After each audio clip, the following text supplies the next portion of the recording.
Welcome to September, Omaha Linux Users Group. I went through and looked at all my August notes, and you know, the only exciting thing I have for August is that Linux turned 30 the last week of August.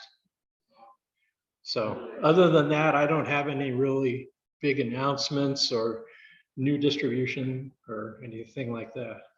So let's go back here. There we go.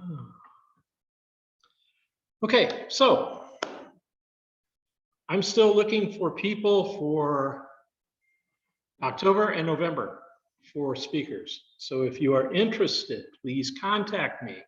You can hit me on Discord, you can hit me on email, and we'll get something set up. All right. So NAS on a budget. Well, this all started with my lab, like a lot of these things happen. And I got to the point where, you know, I was kind of accumulating surplus equipment, trying to find things that would work really well with the lab. One of the things I found out of Craigslist was an old Drobo.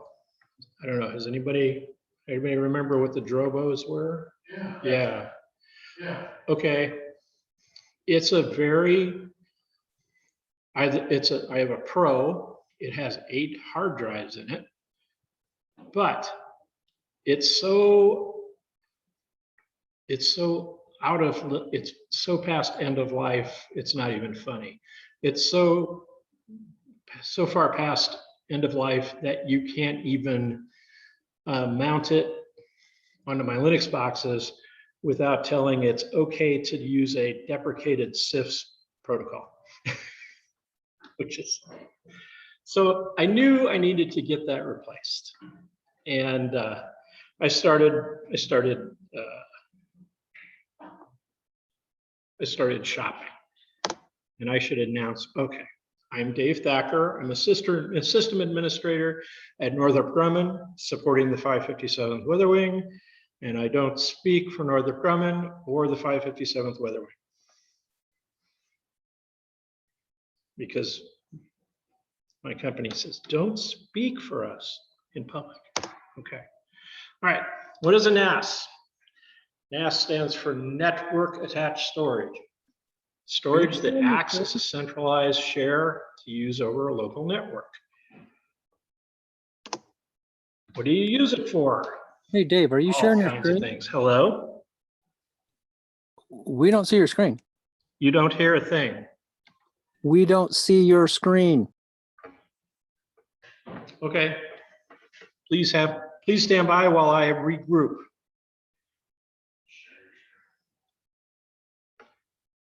Okay, so let's go back to escape.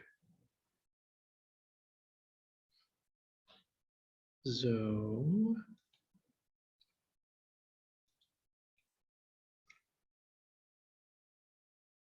Share screen right now. Green here, cover. And I want that one.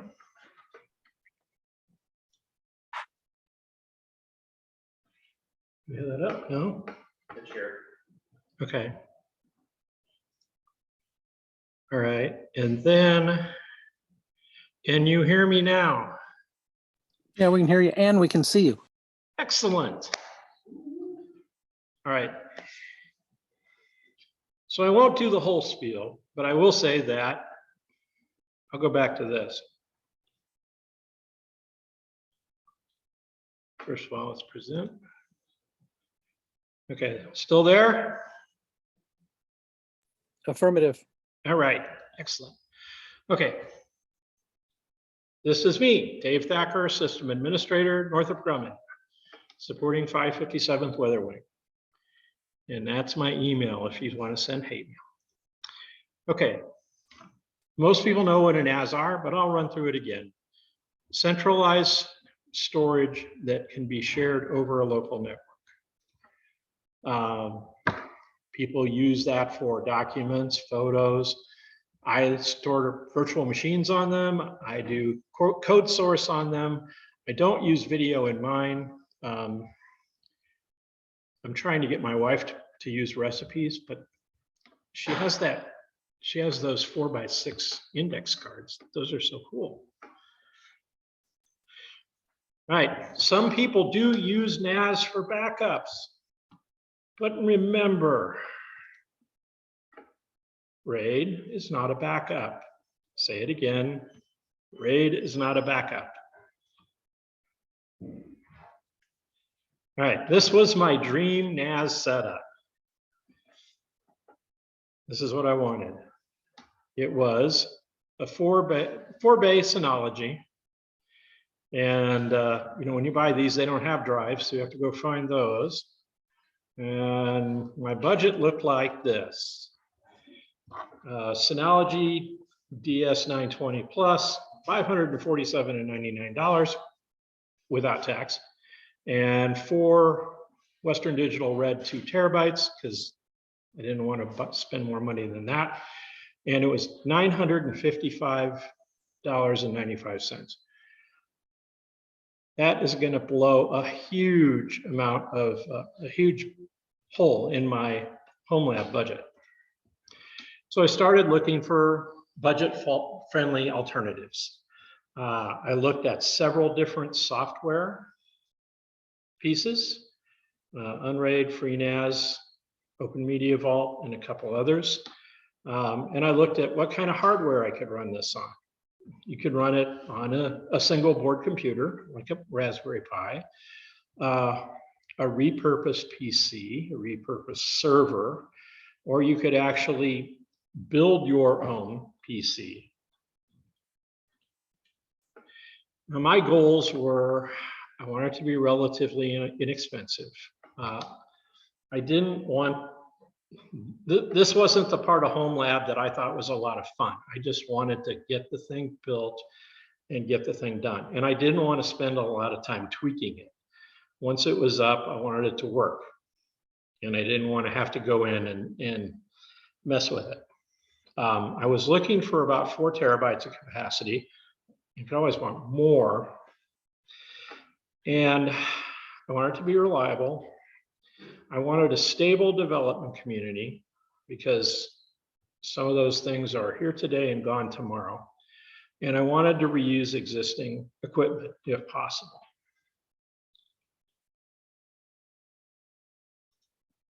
Stuff I really wasn't worried for was video transcoding and storage. I don't put that stuff on the network. So, you know, we don't have a lot of movies or TV shows on the network. Blazing speed. I wasn't really worried about, can I get 10 gig between storage and my switch? Bleeding edge features. No. I just want things that work, not things that might break because they haven't quite fixed it yet. And specific physical form factors. I was okay with a tower. I was okay with something like a Synology. I was okay with some futzing with a Raspberry Pi and disks attached to that. So what do I have in the basement? Well, you know, like I've said, I'm kind of a collector. I have 2 Dell PowerEdge T110s. I have a lot of Raspbies.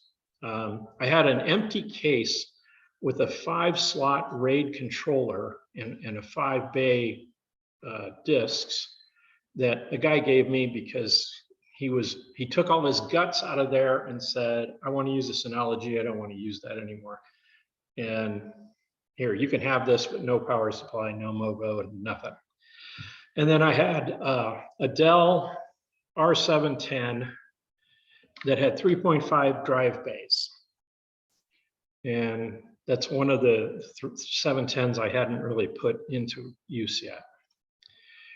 So I started researching, and I found this place called serverbuilds.net.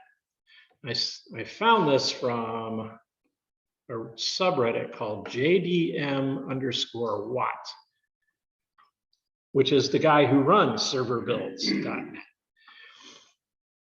And in there, I found something called the NAS Killer 4.0 build guide. So this is, his whole thing is, these are the components you can use to assemble and put together a NAS. And they go through, he's very thorough. He goes through, here's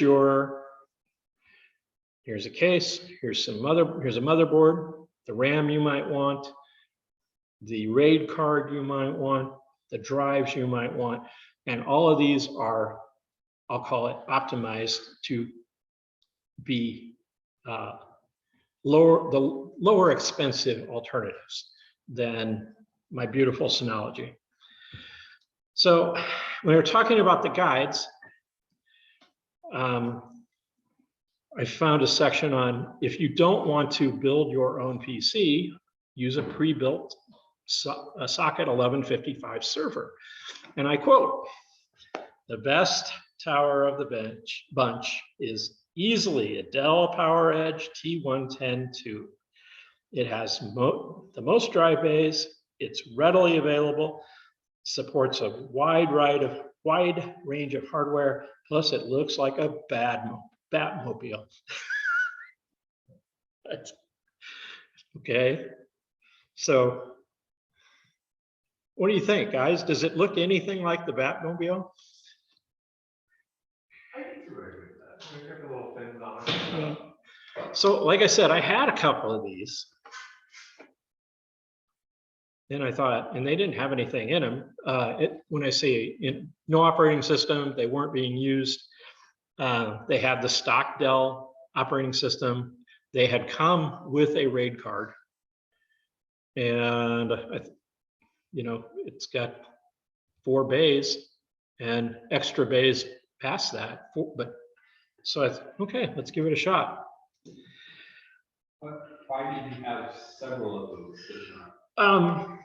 As I've gone from company to company as they go bankrupt in retail, I have accumulated them.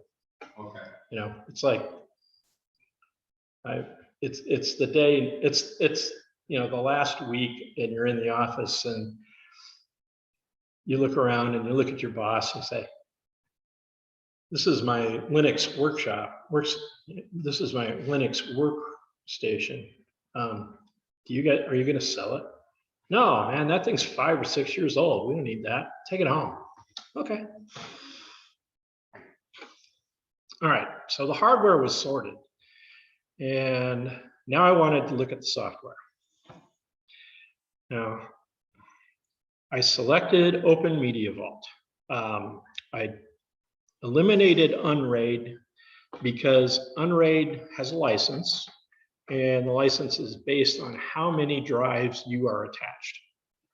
And it's probably pretty slick. You can, run more than one NAS, I'll call it NAS node, on a single Unraid and control the whole thing. But I wasn't really in the mood to spend the license. I think right now it's a little over 150 bucks. I liked OMV because it was based on Debian. It had a stable dev community, and the forum, you go through the forums and you find, how does the forum answer people treat idiot questions? And those can go all the way from, here's gently helping you how to fix the problem, to, you are a bleeping idiot and why are you even bothering? And so I like the helpful people better. So I built that out. Yep. Don't do that. All right, 4 bays attached to the RAID card. There were 4 other SATA ports on the motherboard. I added a boot drive. I found an 80 gig SATA that I had that was hanging around for a while. And I found 4 1 terabyte SATA drives. So the boot drive went to the motherboard and the storage drives went into the RAID. And I installed Open Media Vault using a USB stick.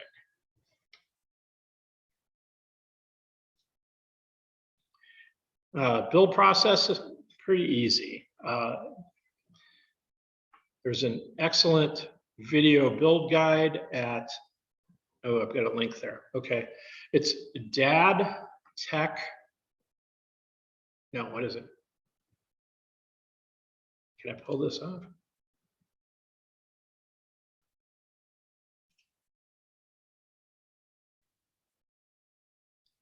Maybe.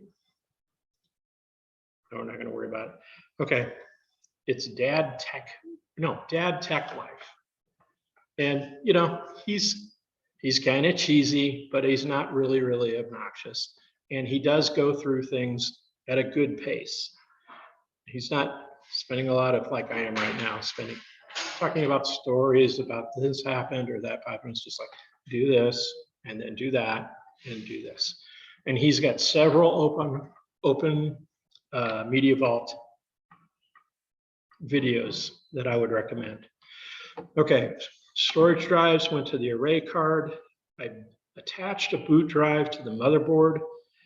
I set BIOS to the boot for the USB stick and I ran the install. And it took half an hour or so.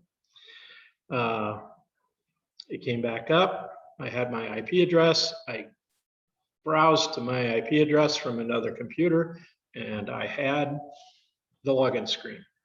Yes. You take questions during your presentation? Sure.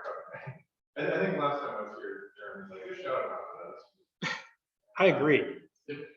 Well, I've been wondering the whole time, well, for the past 5 minutes or so,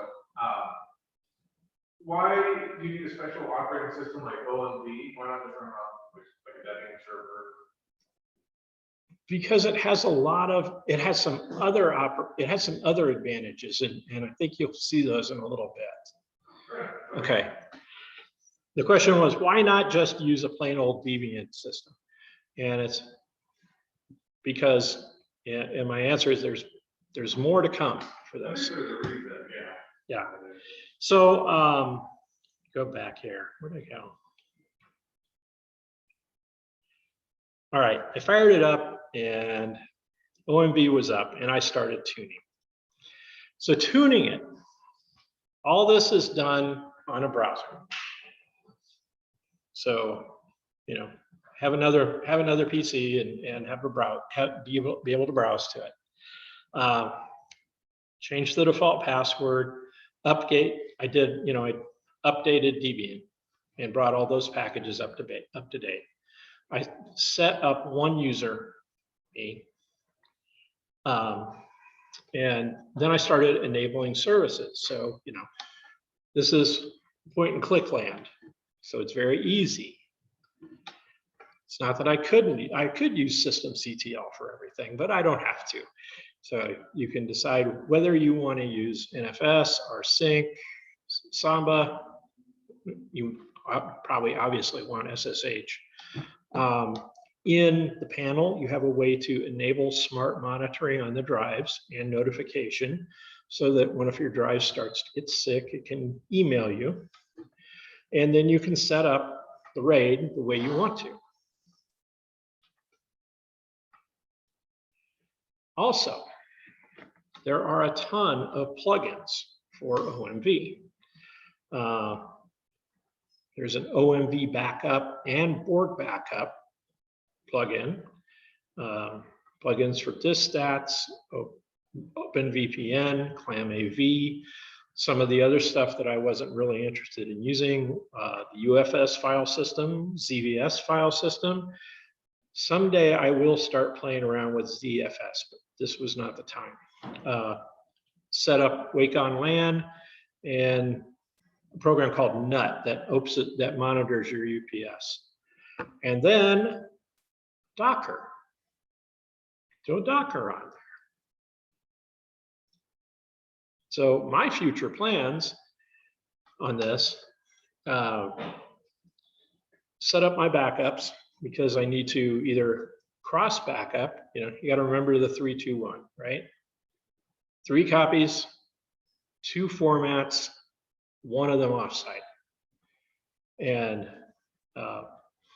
so I need to have that set up so it'll work, because I really don't want it. The problem with a home lab is after a while, you've actually, you say to yourself, I don't need this. It's okay if I blow this away. It's okay if it gets blown away. But after a while, and you've put some blood, sweat, and tears in there, I really don't want to set all of this up.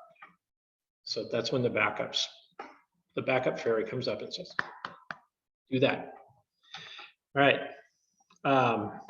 Backup, faster network. I really don't want 10 gigabyte, but I'm kind of intrigued about teaming a couple of Ethernet ports, because I've only got 1 right now. And I've got cards that I can add a couple more. And 2.5 gigabyte stuff is starting to show up. Now I have a really old motherboard, and I don't know if that's going to happen or not, but it's a possibility. And I haven't come up. There might be some other things.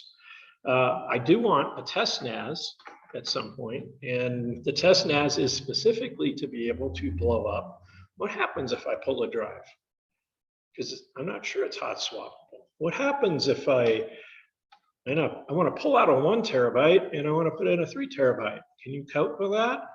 What happens if what happens if I need to actually recover the operating system underneath my drives? How do I do that? It's kind of paranoid that way.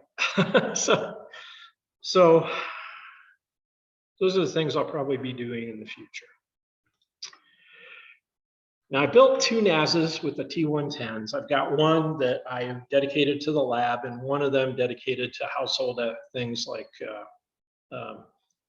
photos and documents, things like that. And I had the servers, and I had some 1 and 2 terabyte SATA drives that I had, again, accumulated over time.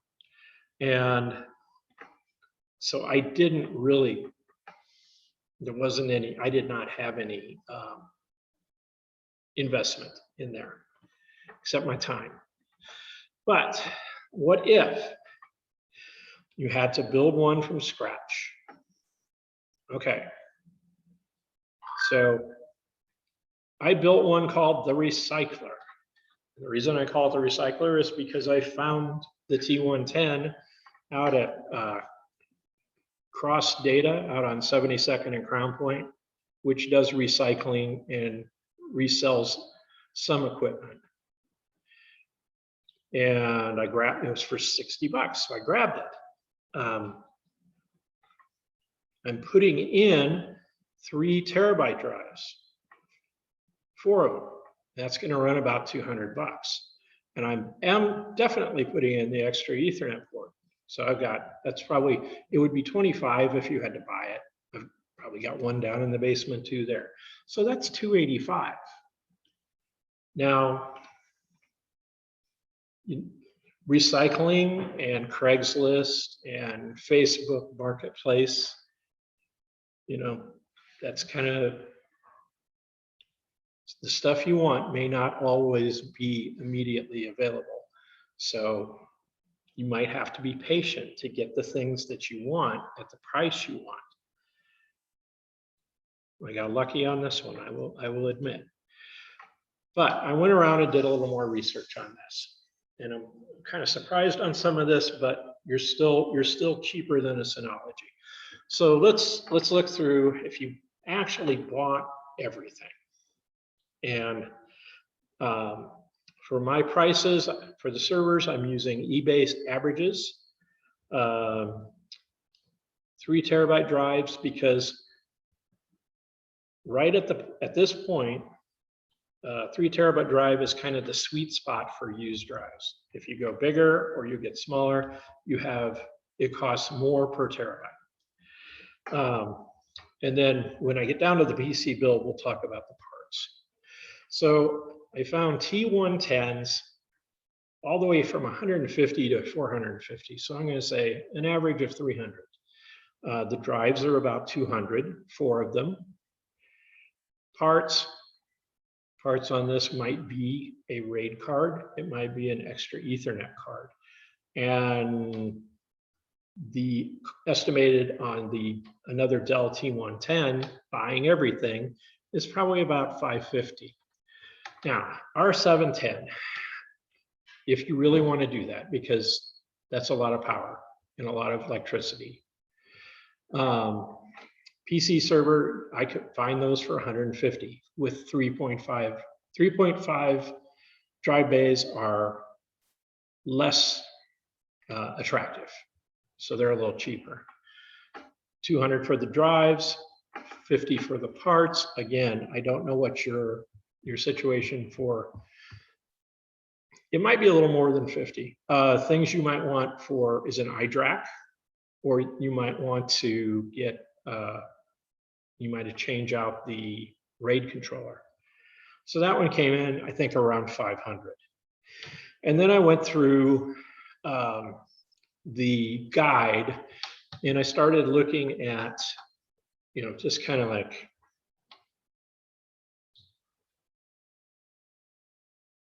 looking at all of the components and kind of picked something in the middle, like a motherboard in the middle range of price, in the middle price range, and the same thing down through RAM, through cases, through power supplies, all that stuff. I came up with that one for, so again, 200 for the drives, probably 350 for the parts.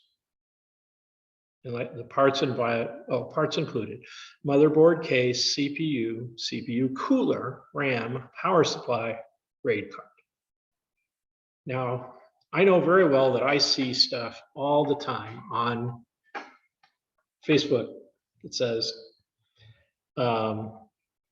they're selling a case with a power supply, or they're selling a case with a power supply and a RAID card, or they're selling a whole PC like that would have 4 or 5 drives bays in the case. And those, depending on what somebody's mood is when they price those, could be anywhere from $50 to $150. So once again, it's go through, take your time, see what you want to, use your best skills on trying to get the right one. Okay, now I kind of skip by SBCs. So what if I wanted to use a Raspberry Pi? Well, it's possible. I had this bunch of parts that I put together.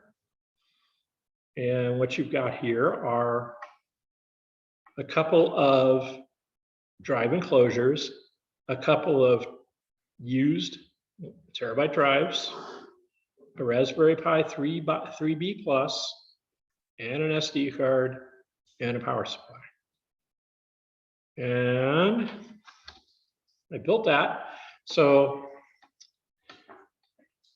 when you build the Pi NAS, you first of all put in the Raspberry Pi Debian Lite version, the one with no GUI, because you're not going to use it. Whoops. So I put all that together, the case, the power supply. I burned the SD card. Buster Lite is the version of the Raspberry Pi OS you need. Before you start the install script, you need to install wget. You need to enable SSH. and you need to change the keyboard to US mapping, which you do really well. They do that really well on the new fully loaded Pi images for, you know, with the graphic stuff and the extra software. But when you get down to the Buster Lite, you need to go behind the scenes and change that. And then I use wget to pull down an install script from Open Media Vault's GitHub. And as it says, about 37 minutes later, because it's a Pi, I had this. I have a small Raspberry 3B plus with 2 terabyte and running OMV. And there it is, Open Media Vault. And there's my 2 now 931 gigabyte drives.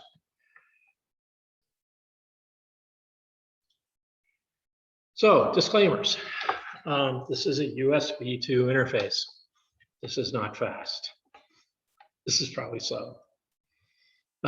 Running all these peripherals on a 5-volt power supply may impact performance. I haven't done any long tests on this. I know that sometimes when people are using Pis and they might be attaching drives to an external controller that is with an external power supply supporting that that's controller. Also, definitely does not look like a Batmobile. So, however, there is a lot of NAS activity in the Raspberry universe. So this is the Raspberry 4 compute module over on the left. And on the right is the IO board. The compute module, depending on how much RAM you ask for, I think is somewhere between 25 and 50. The IO board, I want to say it's 70 or 80. But the cool thing about the IO board is compute module plugs in right there as a daughter board. And all of these ports are here, including that one. So the IO board is open source hardware. The schematics are open source and are published by the Raspberry Pi Foundation. A lot of companies and a lot of hobbyists are experimenting with this. Some of them are using PCI board to put razors with SATA ports. There's some new hats that might have some SATA boards on them. A hat is another card that plugs in on top, if you didn't know that. I bet all of you guys know that though. Because the board schematic is open source, there are a lot of people who are mix and matching the schematics and they're building their own IO boards. The bad news, a lot of the brand new boards are not available yet.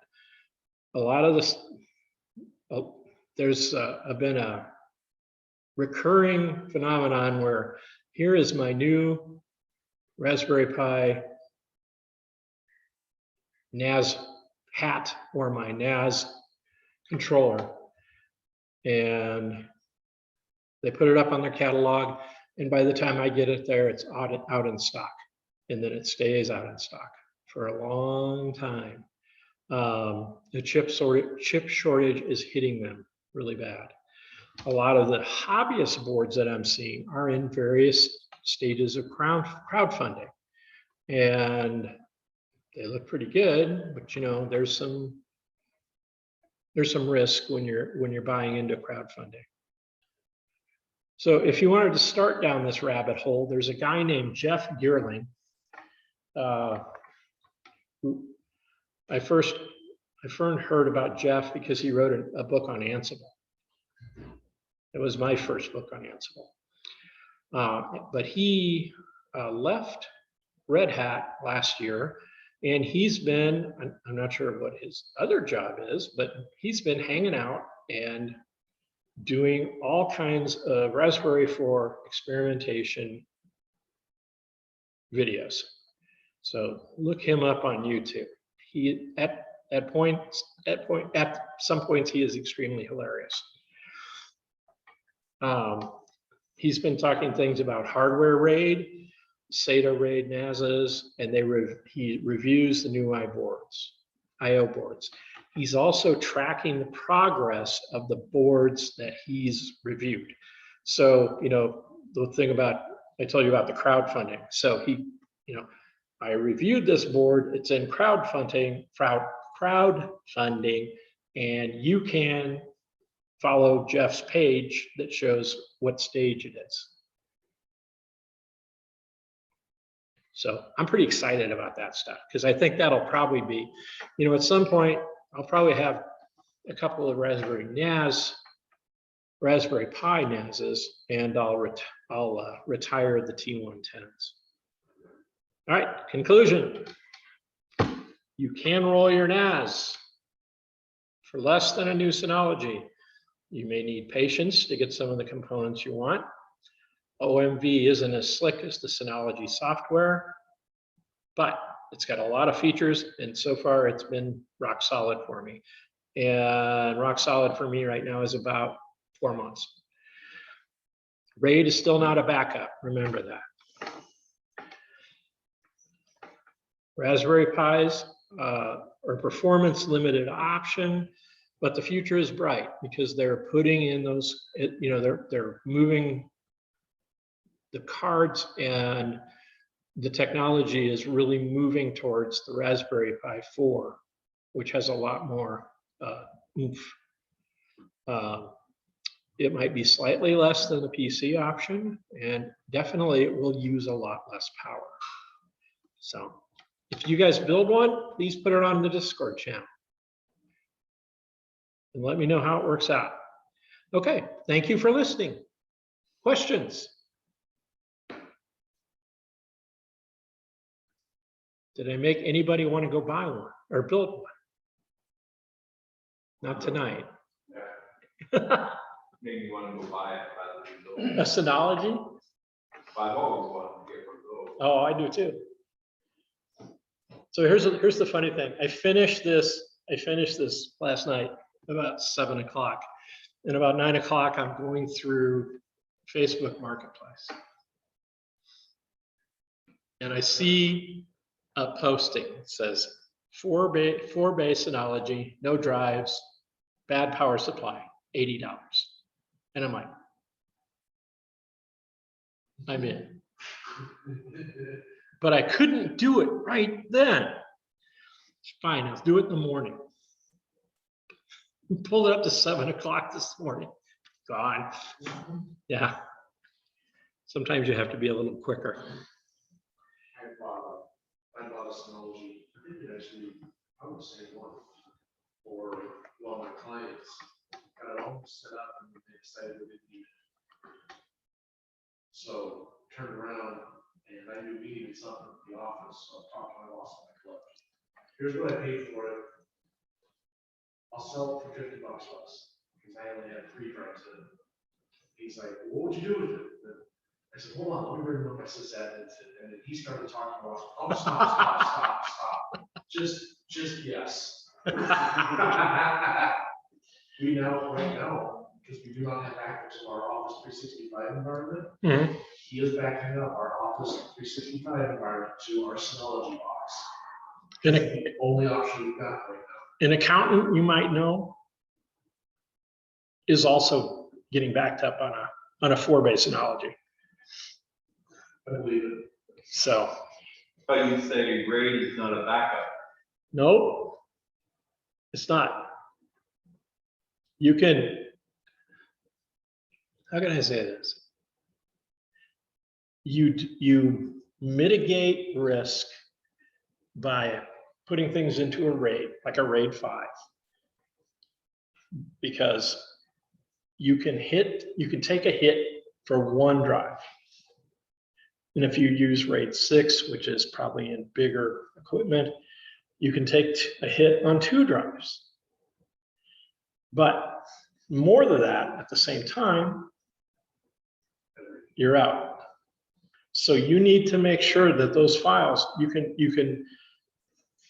have there, and you can feel somewhat of a warm fuzzy and say, if I lose a drive, I'll be okay.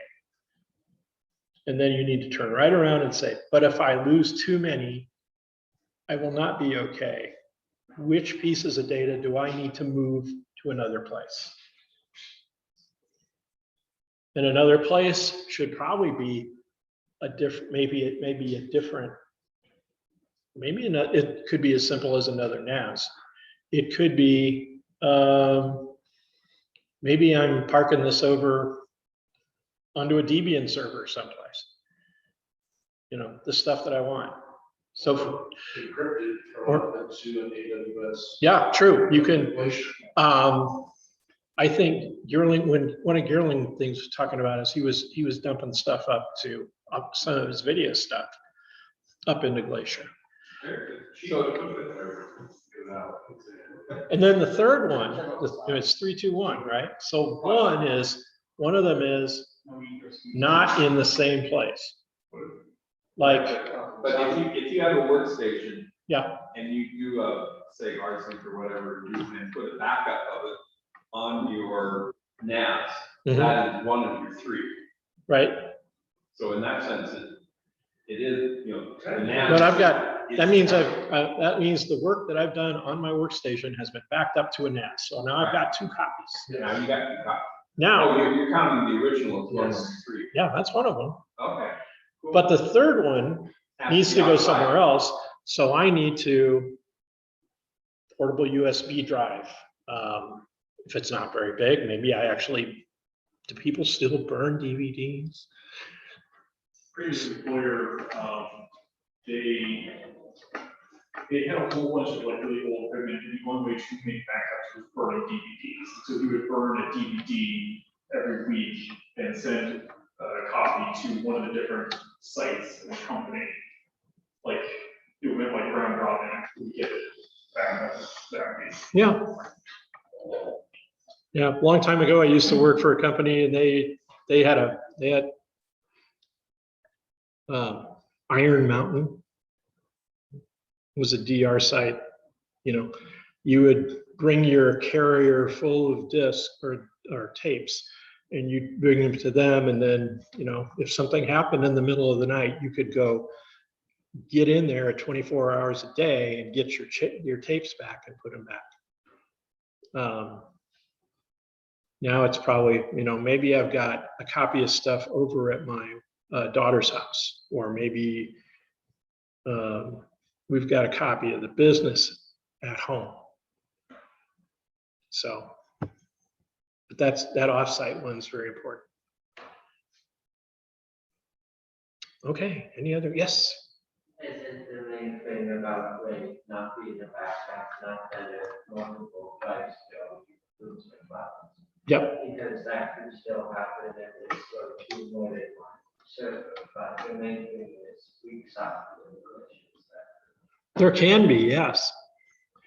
And you don't have to actually lose a drive. Maybe it's just simple as you lost a few sectors, and then something gets corrupted.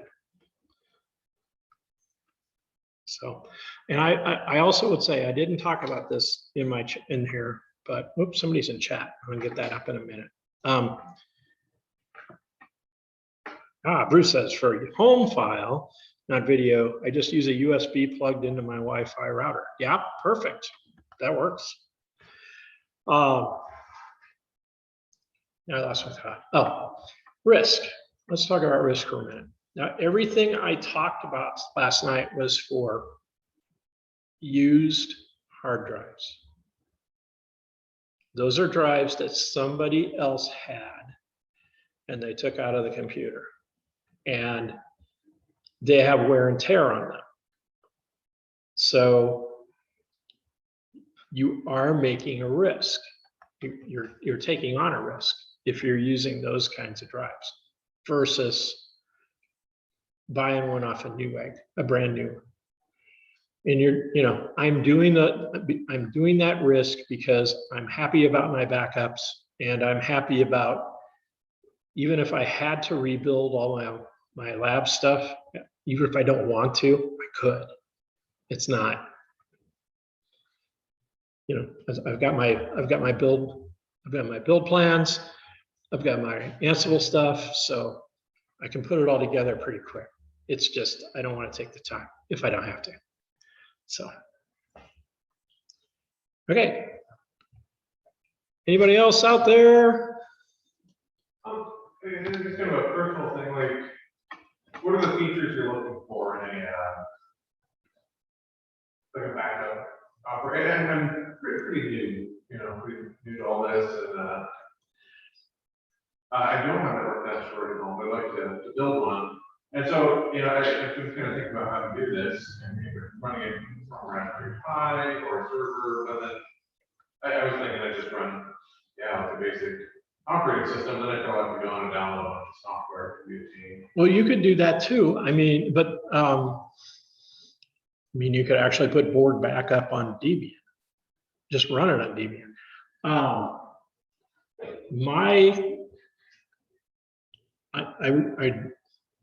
I use the command line all day long. Sometimes I just don't want to worry about it. Sometimes I want to point and click, especially on things like, setting up a backup for my wife's office. It's a Windows environment. I'm not a big Windows person, but I need to make sure that all those data files for all those different software packages that she uses are getting, and it's easier to see browsing through that and finding that stuff than trying a command line. The same thing is, I have, and if I've organized it properly, okay, well, music's here, documents are here. Sometimes, like, my old hard drive that I haven't cleaned off yet, that I've gotten a copy of it, is here. And I can click on that stuff and move it over wherever I want it to, or not, and pick, yes, I want the music, I don't want the old hard drive. I need the documents. Okay. So just got all tools. Yeah, all the tools and features. Yes. I set up an NAS that was in a desktop computer I got for pretty much nothing. I put to 1 terabyte hard drive, so I got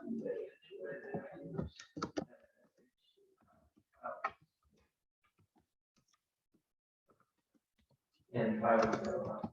It's a really nice UI.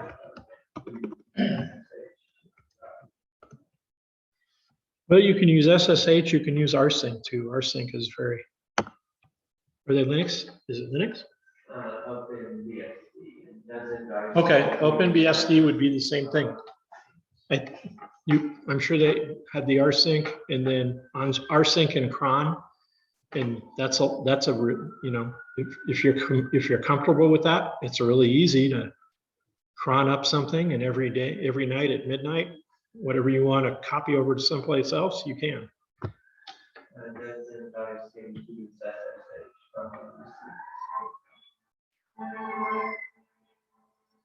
I'm sorry, this guy is drowning you out. Say that again. Doesn't rsync use SSH behind the scenes? rsync? Yeah. Yeah, it's fine. It's behind rsync. Okay, all right.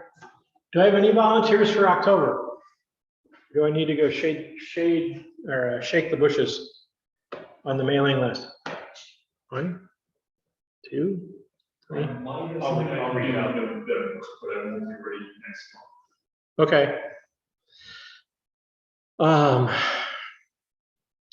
Okay. Yes.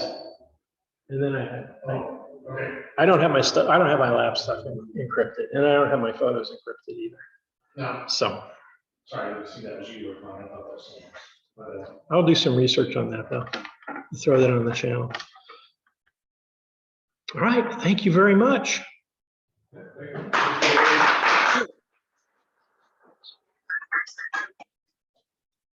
I'm gonna get in here. Okay, so I'm gonna stop the share. And I am going to stop the recording.